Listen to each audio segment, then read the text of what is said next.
Happy Father's Day. Selamat merayakan Hari Bapa ya. Tadi pagi dalam kebaktian yang pertama saya sempat singgung sedikit fungsi daripada seorang ayah atau sebagai seorang suami, yaitu imam, nabi, dan raja. Nanti Bapak Ibu bisa melihatnya dalam rekaman ibadah yang pertama. Nah, hari ini Bapak Ibu sekalian saya akan menyampaikan sebuah tema, yaitu kepekaan rohani jalan menuju pemulihan. Tadi dalam ibadah pertama saya sampaikan tentang kepekaan rohani dan rencana Tuhan. Dan yang kedua, kepekaan rohani membuka pintu mujizat. Mari kita buka ayat emas kita untuk bulan Juni 2025 ini, yaitu stay sensitif yang diambil dari kitab Roma pasal 12 ayat yang kedua. Roma pasal 12 ayat yang kedua. Mari kita baca bersama-sama 2, 3. Janganlah kamu menjadi serupa dengan dunia ini, tetapi berubahlah oleh pembaruan budimu, sehingga kamu dapat membedakan mana kehendak Allah, apa yang baik, yang berkenan kepadanya dan sempurna. Nah, Bapak Ibu sekalian, gembala senior kita, Pastor Lukas Kusuma, mendapatkan daripada Tuhan pewahyuan bahwa tahun ini 2025 tema besar gereja kita adalah Future Foresight. Artinya siap menghadapi masa depan. Apapun yang terjadi di hari-hari yang akan datang, entah itu baik atau kurang baik atau buruk, kita harus siap menghadapinya. Bersama saya katakan amin. Yang percaya katakan amin. Maka itu waktu tema ini diperkenalkan pada bulan Januari, subtema kita untuk Januari 2025 adalah stay connected. Senantiasa terhubung dengan Tuhan. Senantiasa terhubung dengan Tuhan artinya kemarin kita terhubung dengan Tuhan, hari ini kita terhubung dengan Tuhan, besok kita harus terhubung Tuhan, dan sampai selama-lamanya kita harus terhubung dengan Tuhan. Amen. Kita harus tinggal di dalam Tuhan dan Tuhan tinggal di dalam kita. Amen. Sebab di luar Tuhan kita nothing. Di luar Tuhan kita tidak bisa berbuat apa-apa, dan di luar Tuhan kita tidak bisa menghasilkan apa-apa. Nah, kemudian pada sampai pertengahan tahun ini subtemanya adalah stay sensitive. Artinya kita harus memiliki kepekaan secara rohani. Mungkin kalau di bulan-bulan yang lalu, di waktu-waktu yang lalu kita kurang sensitif, biarlah mulai hari ini setelah kita mendengar subtema bulan Juni ini, kita mau menjadi anak-anak Tuhan yang memiliki kepekaan secara rohani. Kembali kepada Roma pasal 12 ayat yang kedua tadi. Nah, di situ dikatakan yang pertama janganlah, yang kedua dikatakan berubahlah. Nah, setiap satu perkataan kemudian ada tambahan kata lah, itu artinya perintah. Bersama saya ucapkan perintah. 2, 3. Perintah. Seperti kita memberikan perintah kepada anak-anak kita, tidurlah. Artinya anak kita diperintahkan untuk tidur. Belajarlah. Anak kita perintahkan untuk belajar. Nah, Tuhan memberikan perintah kepada kita. Yang pertama, agar supaya kita menjadi orang-orang yang peka secara rohani, maka Tuhan memerintahkan kita untuk kita tidak menjadi serupa dengan dunia.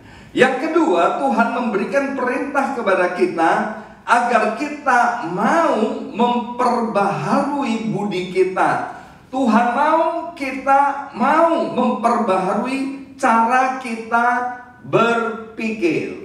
Ini bukan soal bisa atau tidak bisa. Minggu lalu gembala senior kita sudah sampaikan tentang kuasa pencurahan Roh Kudus. Waktu kita menerima Roh Kudus, maka Roh Kudus itu yang memberi kemampuan, Roh Kudus itu yang memberikan kuasa kepada kita dalam kelemahan-kelemahan kita, seperti yang ditulis di dalam kitab Roma 8 ayat yang ke-26.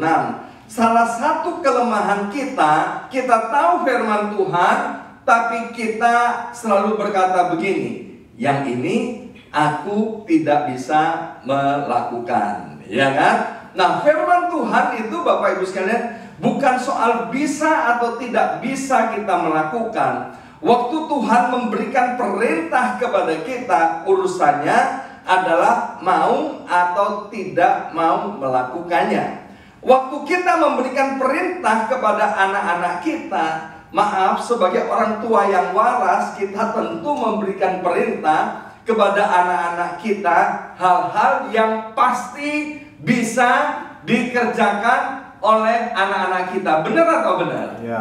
Demikian juga Bapa di sorga melalui kuasa Roh Kudus mau agar supaya kita mentaati kebenaran firman Tuhan. Dalam kitab Ulangan dikatakan begini, di dalam ketaatan ada berkat, dan di dalam ketaatan yang ada adalah hukuman atau kutuk.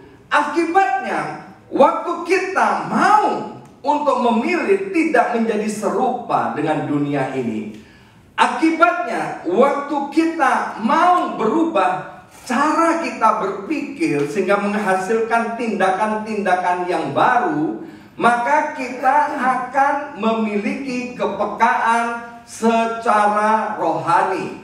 Apa itu kepekaan secara rohani? Roma pasal 12 ayat yang kedua tadi mengatakan kepekaan secara rohani, yaitu kita dapat membedakan mana yang kehendak Allah, mana yang bukan. Kita dapat membedakan mana yang baik, yang benar di hadapan Tuhan, dan mana yang baik tapi tidak benar di hadapan Tuhan. Itu adalah kepekaan. Kepekaan berbeda dengan sensi. Saya bilang begini, kepekaan adalah sensi yang positif, sementara sensi adalah kepekaan yang negatif. Saya punya cucu umurnya 9 tahun, ya. Di komplek perumahannya di kota Surabaya, dia punya teman-teman yang usianya lebih kecil. Dengan istilah lain, cucu saya jadi kepala geng, ya kan? Di lingkungan situ, Bapak Ibu sekalian. Nah, satu kali saya dikirimin video, ya, video yaitu cucu saya umur 9 tahun itu terguling-guling di lantai menangis, ya. Menangisnya bukan menangis biasa, menangis yang apa ya, saya susah untuk menggambarkan, menangis banget gitu, ya kan, nangis sedih banget sambil terguling-guling, ya kan. Dan kemudian saya telepon kepada anak saya, loh, kenapa, ya kan, anak ini. Dan kemudian anak saya bilang bahwa tadi bermain dengan teman-temannya, salah satu temannya umur 5 tahun, ya.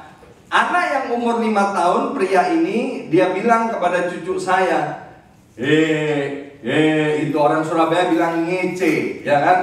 Anak saya, cucu saya tersinggung berat, Bapak Ibu sekalian, ya kan? Dan karena dia tersinggung, dia datangi papa mama daripada anak itu, dia lapor, ya kan? Tadi itu si ini dia ngece-ngece saya. Terus papa mamanya bilang, ya kan nggak apa-apa, ya sekarang main lagi. Oh, kok cuman begitu? Kan dimarahin katanya. Itu namanya sensi, ya kan?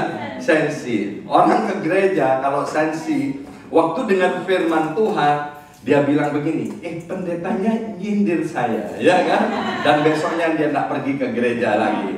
Tapi orang yang peka, waktu dia dengar firman Tuhan dan dia merasa ditempelak oleh firman Tuhan, dia akan menangis dan kemudian dia akan berubah, dia akan bertobat. Itu namanya kepekaan. Nah, saya berharap Bapak Ibu sekalian, biarlah setiap kita memiliki kepekaan secara rohani. Maka itu waktu kita memiliki kepekaan secara rohani, apapun yang terjadi di hari-hari yang akan datang, Bapak Ibu sekalian, kita mampu untuk mengambil keputusan yang tepat untuk masa depan kita. Sehingga kita tidak akan mengalami masa depan yang suram, tapi kita akan mengalami masa depan yang cemerlang, masa depan yang penuh dengan pengharapan. Maka itu dibutuhkan kepekaan secara rohani.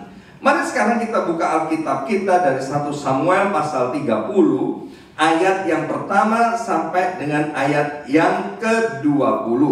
1 Samuel pasal 30 ayat yang pertama sampai dengan ayat yang ke-20. Ketika Daud serta orang-orangnya sampai ke Siklag pada hari yang ketiga, orang Amalek telah menyerbu tanah Negeb dan Siklag.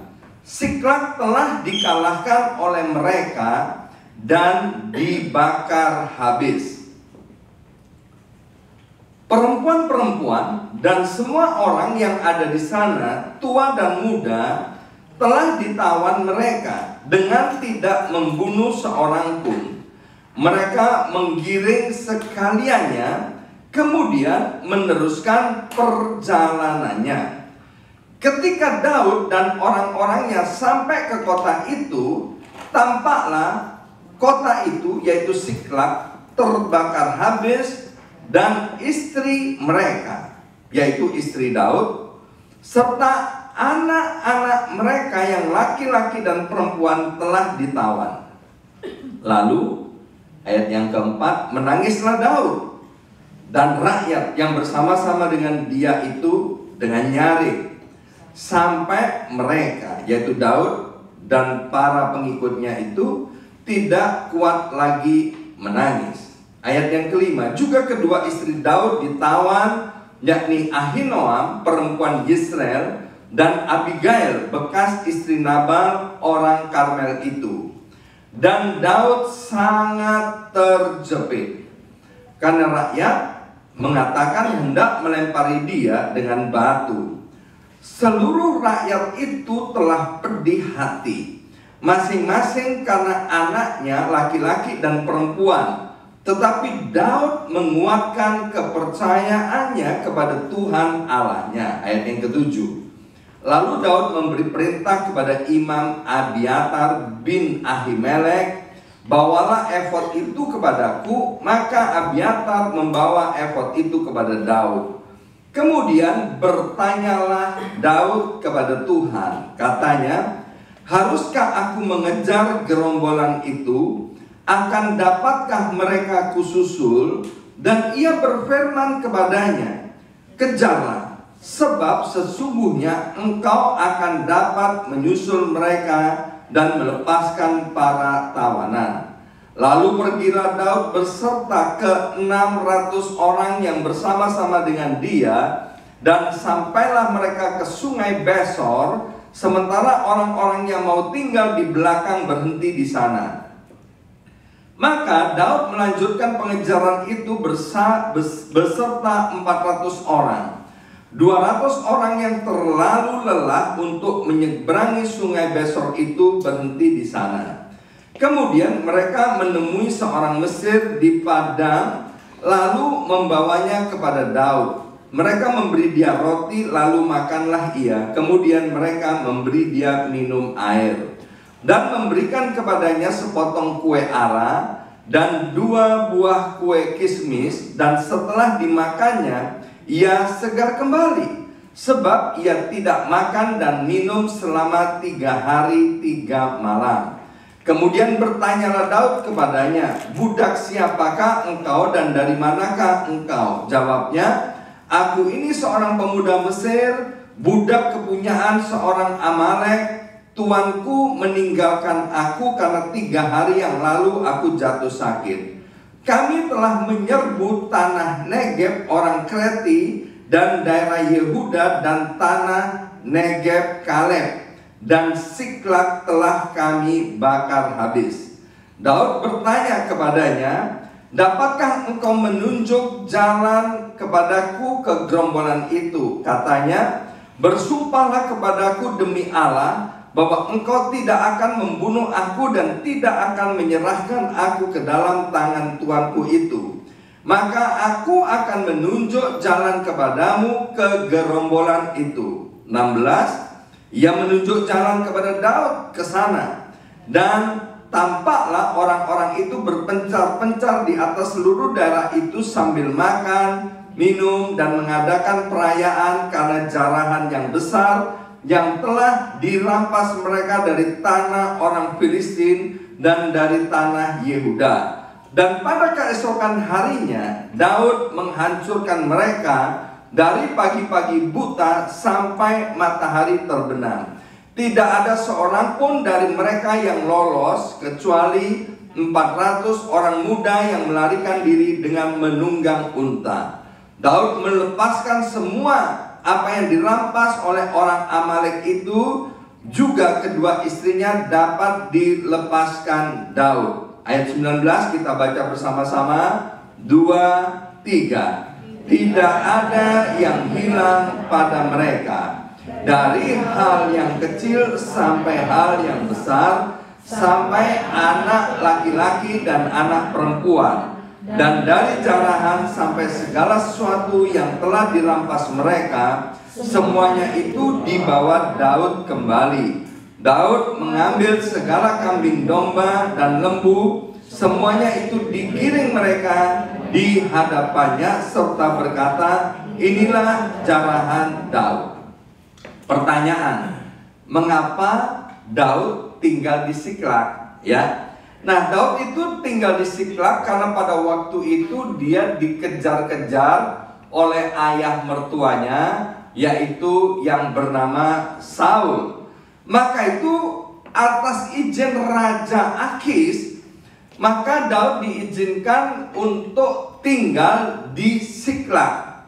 Nah, mengapa ada orang Amalek menyerang Siklag? Ternyata orang Amalek ini adalah musuh bebuyutan daripada Daud. Ya, Daud seringkali menyerang dan mengalahkan orang Amalek. Jadi orang Amalek saking sakit hatinya kepada Daud, dia cari-cari kesempatan, ya, dia selalu mengintai kapan waktu yang terbaik bisa mengalahkan Daud, ya. Nah, seperti Alkitab bilang begini, bahwa kita harus berjaga-jaga. Lawanmu itu adalah iblis yang seperti singa mengaum-ngaum siang dan malam. Untuk apa? Untuk mencari orang-orang yang siap untuk ditelannya. Maka itu kita butuh sekali yang namanya kepekaan. Karena musuh selalu mengincar kita untuk menjatuhkan kita. Nah, hal yang pertama kita pelajari dari pembacaan 1 Samuel pasal 30 tadi, Bapak Ibu sekalian, bahwa ketidakpekaan secara rohani akan membawa kepada malapetaka. Sekali lagi, ketidakpekaan secara rohani akan membawa kepada malapetaka. Waktu itu Daud tinggal di Siklag. Waktu dia tahu bahwa Raja Akis akan pergi berperang, maka Daud mau ikut-ikutan menolong Raja Akis dalam perang. Ya, perang waktu itu mau melawan Israel. Tapi kemudian Raja Akis bilang begini, ngapain kamu datang ke sini? Ngapain kamu mau ikut-ikutan berperang? Raja Akis bilang gini, no way, pulang saja kamu. Ya, waktu dia pulang dari medan perang itu tanpa bertempur, waktu sampai ke kampungnya di Siklag, dia kaget luar biasa. Siklag sudah dibakar habis, ya. Dia tidak mendapati lagi kambing dombanya, dia tidak mendapati istri dan anak-anaknya, semuanya ludes-des, Bapak Ibu sekalian. Tapi tadi kita udah baca, pada akhir daripada cerita itu ternyata istri, anak-anak, harta benda, sampai kemudian benda-benda yang lain bisa dibawa pulang oleh Daud, bahkan plus ada jarahan-jarahan lain yang dia bisa bawa pulang. Artinya kalau Tuhan pulihkan, bukan sekedar dipulihkan, tapi ada plus yang baik, ya. Maka itu tadi saya katakan bahwa tema pada malam hari ini saya beri judul bahwa kepekaan rohani itu adalah jalan menuju kepada pemulihan. Tapi ketidakpekaan itu akan membawa malapetaka, akan menyebabkan kita mengalami malapetaka. Yesus sendiri berkata, hendaklah kamu cerdik seperti ular, tapi tulus seperti burung merpati. Jangan hanya tulus saja dan tidak cerdik, kita akan jadi mainan daripada si jahat yang kemudian menjelma menjadi domba, serigala yang berbulu domba. Aslinya dia jahat. Jadi kita perlu sensitif, kita perlu memiliki kepekaan secara rohani agar kita tidak mengalami malapetaka, agar kita tidak menjadi celaka.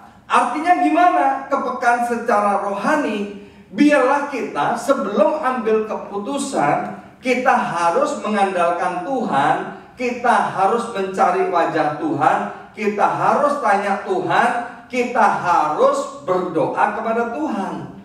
Daud waktu mau ikut-ikutan perang dengan Raja Akis ini, dia nggak tanya sama Tuhan, ya.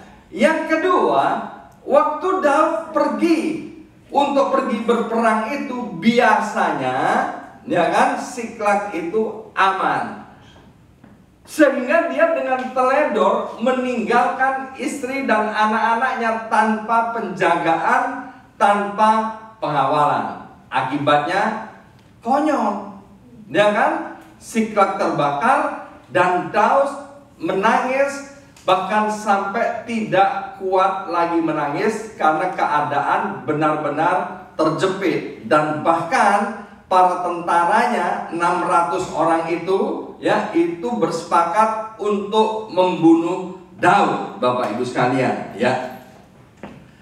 Nah, Bapak Ibu sekalian, kemudian apa yang terjadi atas Daud? Mari kita ulangi dari 1 Samuel pasal 30 ayat yang ke-6. Dan Daud sangat terjepit karena rakyat mengatakan hendak melempari dia dengan batu. Seluruh rakyat itu telah pedih hati, masing-masing karena anaknya laki-laki dan perempuan. Ini yang penting. Tetapi Daud menguatkan kepercayaannya kepada Tuhan Allahnya. Nah, puji Tuhan, akhirnya Daud menyadari kesalahannya, sehingga kepekaannya secara rohani itu timbul kembali. Orang yang peka secara rohani, dia akan dekat kepada Tuhan. Daud pernah bilang begini, satu hal yang kuingini, yaitu diam di rumah Tuhan seumur hidupku. Dalam Mazmur yang lain dikatakan, hanya dekat Allah saja aku tenang, sebab daripadanya lah keselamatanku. Ada orang-orang yang ketika dalam keadaan kepepet, dalam keadaan terjepit, dalam keadaan yang tidak enak, maka dia marah-marah kepada Tuhan. Contohnya siapa?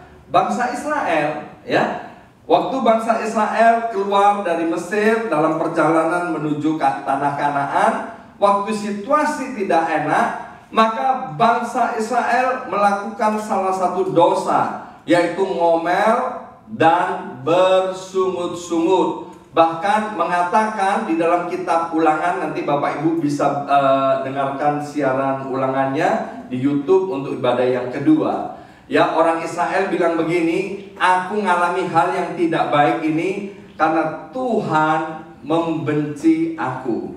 Jangan sampai Bapak Ibu sekalian kita berasumsi atau kita menuduh Tuhan bahwa Tuhan itu benci kepada kita. Kita ada di tempat ini, percayalah, karena Tuhan mencintai dan mengasihi kita. Amin. Alkitab dengan jelas berkata, mari kita berperkara. Apakah dosamu semerah kirmisi? atau dosamu semerah kain kesumba, aku Tuhan sanggup menjadikannya seputih bulu domba. Aku sanggup menjadikannya seputih salju.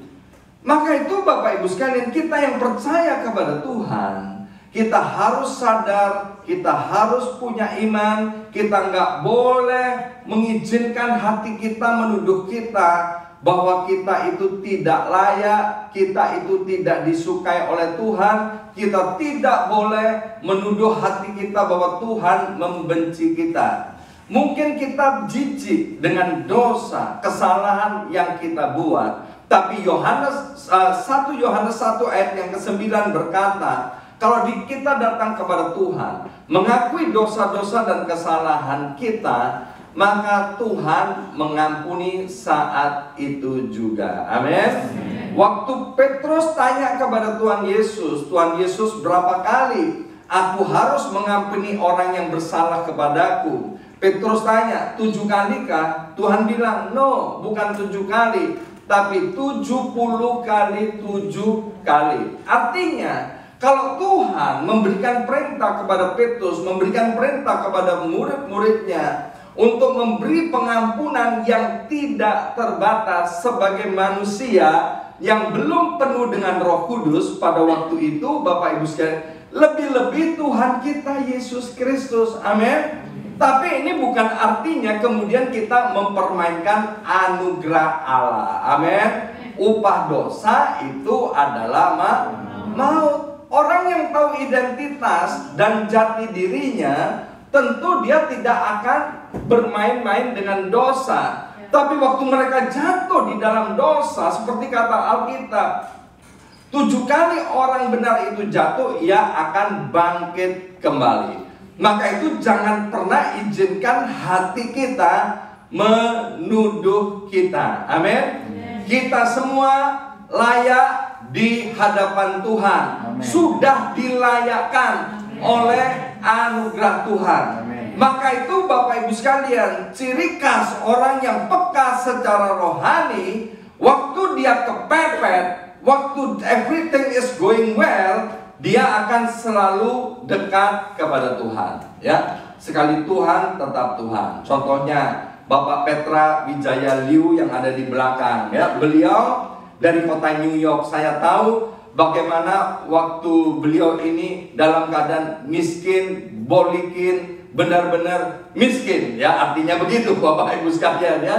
Tapi Pak Petra dan keluarganya cinta kepada Tuhan. Mereka suka melayani Tuhan. Mereka suka ada di rumah ibadah. Hari ini kita menjadi saksi mata bagaimana Tuhan mengangkat dan mempromosikan beliau. Dan beliau tetap ada di rumah Tuhan. Itu ciri khas orang yang peka secara rohani. Amin. Dia tidak akan pernah menjauh daripada Tuhan apapun yang terjadi atas hidupnya, ya. Nah, kita lihat Bapak Ibu sekalian, ketika Lazarus mati, ya, itu saudara daripada Marta dan Maria, ya. Sedih, Marta sedih, Maria sedih. Mereka adalah sahabat Tuhan. Tapi mereka tidak bilang begini, percuma punya sahabat namanya Yesus, ya kan? Orang lain ditolong, alami mujizat. Tapi ini coba sahabatnya sendiri, waktu belum mati, waktu Lazarus sakit, kami sudah memberi kabar kepada Tuhan Yesus. Tapi Tuhan Yesus tidak kunjung datang. Akibatnya apa? Akibatnya Lazarus mati. Tapi puji Tuhan, kita lihat dari Marta dan Maria, mereka nggak kecewa kepada Tuhan, mereka tetap mau dekat kepada Tuhan. Akibatnya apa? Lazarus mengalami mujizat kebangkitan. Hari ini Bapak Ibu sekalian, mungkin gembala saudara, orang-orang di sekitar kita tidak tahu permasalahan yang sedang kita hadapi. Ya, mungkin yang tahu cuma Bapak Ibu dengan Tuhan. Tapi Tuhan mau berbicara kepada setiap kita. Teruslah miliki kebekaan secara rohani. Datanglah mendekat kepada Tuhan. jangan menjauh seperti yang dilakukan oleh beberapa orang. Ditulis di dalam kitab Ibrani, biarlah kita semakin giat untuk beribadah, kita semakin giat untuk bersekutu dengan Tuhan. Entah itu baik atau tidak baik keadaan kita pasti mendapatkan kemuliaan daripada Tuhan. Dan Alkitab bilang terang kita akan terbit seperti fajar di pagi hari, ya. Dan yang ketiga, mari kita lihat dari 1 Samuel pasal 30 ayat 19 sampai dengan ayat yang ke-20. 1 Samuel pasal 30 ayat 19 sampai dengan ayat yang ke-20. Tidak ada yang hilang pada mereka, dari hal yang kecil sampai hal yang besar, sampai anak laki-laki dan anak perempuan, dan dari jarahan sampai segala sesuatu yang telah dirampas mereka, semuanya itu dibawa Daud kembali. Wah, ini luar biasa. Artinya apa? Kepekaan secara rohani itu akan menuntun kita kepada yang namanya pemulihan. Daud waktu dekat sama Tuhan dalam keadaan kepepet, dia mulai tanya sama Tuhan, Tuhan, gimana nih aku ngadepin jalan ini, menghadapi masalah ini, jalan mana yang harus aku pilih, jalan mana yang harus aku tempuh. Tuhan, kalau aku kejar boleh nggak? Kalau tidak boleh ya aku nggak ngejar. Tapi kalau aku kejar, Tuhan izinkan boleh. Apakah kira-kira itu aku bisa mendapatkan kembali istri dan anak-anakku semuanya? Dan Tuhan bilang kejar, ya. Dan kita tahu hasilnya yaitu semua yang hilang itu didapatkan kembali oleh Daud. Bahkan ayat yang ke-20, Daud mengambil segala kambing, domba, dan lembu, semuanya itu digiring mereka di hadapannya, serta berkata, inilah jarahan Daud. Ayat 20 ini menceritakan kambing, domba, dan lembu bukan milik Daud, Bapak Ibu sekalian.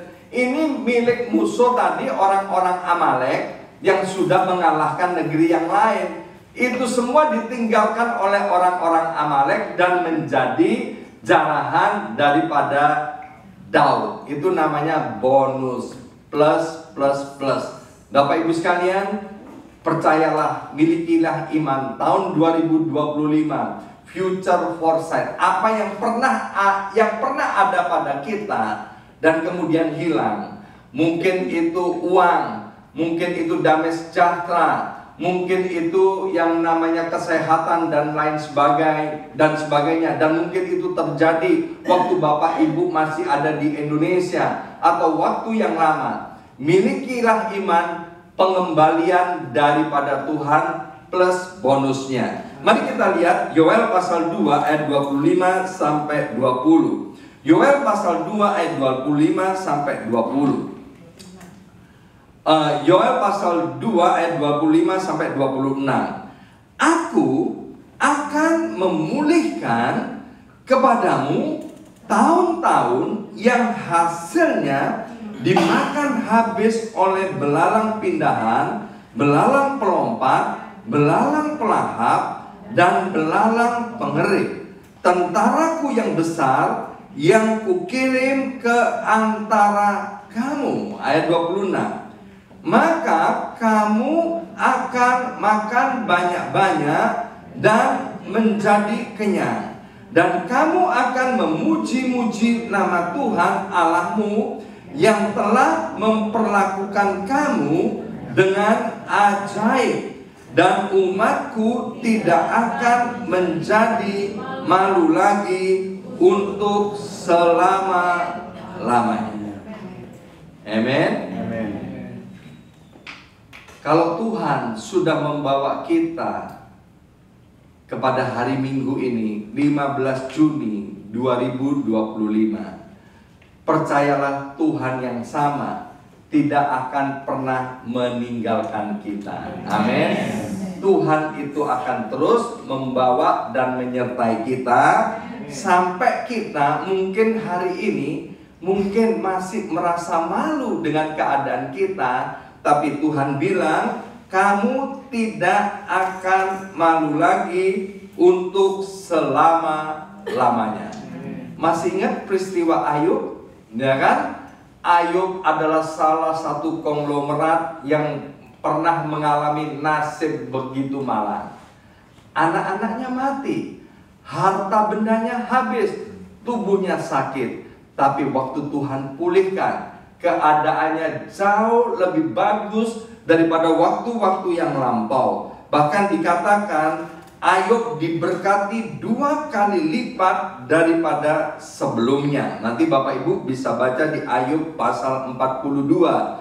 Demikian juga kita lihat bagaimana nasib seorang anak muda yang bernama Yusuf, yang tidak punya masa depan. Dimasukkan ke dalam lubang sumur, ya, dia mengalami pelecehan, penghinaan daripada keluarganya. Hidupnya betul-betul dipermalukan. Kemudian dijual sebagai budak, difitnah, dimasukkan ke penjara, Bapak Ibu sekalian, tanpa kejahatan dan kesalahan yang dia buat. Tapi lihat, waktu Tuhan pulihkan keadaan Yusuf, Tuhan angkat dia menjadi orang yang terhormat dan diberkati oleh Tuhan. Dan justru melalui Yusuf, maka keluarga Israel juga diangkat dan dipulihkan.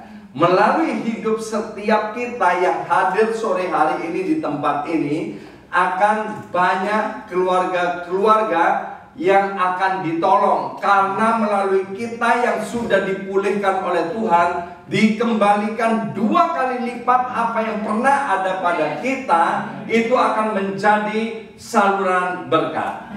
Hari ini saya datang ke tempat ini dengan seorang wanita yang dikenal dengan wanita yang berhati emas, a woman with a golden heart. Dia adalah istri saya, Ibu Yongki. Bisa bangkit berdiri? 17 tahun kami ada di New York, ya. Kalau hari Minggu saya pelayanan ke Philadelphia, selalu ditanya begini, Pak, istrinya di mana? Oh, ada di New York lagi jaga gawang. Karena kami di New York ada kebaktian, ya. Tapi hari ini istri saya, dia datang dampingi saya. Bukan hanya istri saya, tapi anak saya yang cantik yang ada di belakang, Keisha, ya. Keisha bisa bangkit berdiri, iya. Agak lama dikit dong yang kandung, ya. Ya, mereka orang-orang yang luar biasa. Bagaimana Tuhan sudah pakai Ibu Yongki dan Keisha untuk menolong saya mengalami Tuhan kembali setelah jatuh di dalam dosa yang sangat memalukan, yaitu dosa perselingkuhan. Dan sekarang melalui keluarga kami ini, kami dipakai oleh Tuhan untuk menolong keluarga-keluarga yang sedang bermasalah, ya. Nah, waktu saya jatuh di dalam dosa, maka keadaannya pada akhirnya seperti anak bungsu di dalam kitab Lukas pasal 15 itu, dalam keadaan yang amat sangat terpuruk sampai ada di kandang babi. Mau makan aja sulit. Itu keadaan saya sebelum bertobat untuk kedua kalinya, Bapak Ibu sekalian. Tetapi waktu saya mengambil keputusan untuk kembali kepada Tuhan, Tuhan pulihkan keluarga kami. Tidak sekaligus, tapi setahap demi setahap, ya. Keluarga saya, anak-anak saya semua jadi malu akibat ulah dan perbuatan saya, Bapak Ibu sekalian. Tetapi waktu Tuhan pulihkan, Bapak Ibu sekalian, maka yang namanya rasa malu itu telah hilang. Karena apa? Karena pemulihan daripada Tuhan. Tuhan pulihkan keluarga kami, Tuhan pulihkan pelayanan kami, Tuhan pulihkan nama baik kami, bahkan Tuhan pulihkan juga keuangan keluarga kami. Kalau kami, saya yang berdosa begitu jijik dan memalukan itu dipulihkan oleh Tuhan, lebih-lebih Bapak Ibu yang ada di tempat ini. Amin. Tidak ada satupun keadaan kita yang bisa menghalangi kuasa daripada Tuhan untuk memulihkan kita. Maka itu kita harus memiliki kepekaan secara rohani. Saya undang pemain musik maju ke depan. Hari ini kita sudah belajar bahwa kepekaan rohani itu jalan menuju pemulihan. Yang pertama, kita belajar bahwa ketidakpekaan secara rohani akan membawa kita kepada malapetaka. Maka itu apa yang pernah terjadi atas Daud, dia pernah tidak peka. Please, mulai hari ini jangan sampai itu menimpa kita. Yang kedua, kepekaan rohani itu memiliki ciri khas, yaitu orang yang peka secara rohani, apapun yang terjadi, dia lebih memilih untuk dekat kepada Tuhan. Orang yang peka secara rohani, kesukaannya adalah diam di rumah Tuhan. Dan yang ketiga, kepekaan rohani itu akan menuntun kita kepada jalan pemulihan. Mari kita bangkit berdiri.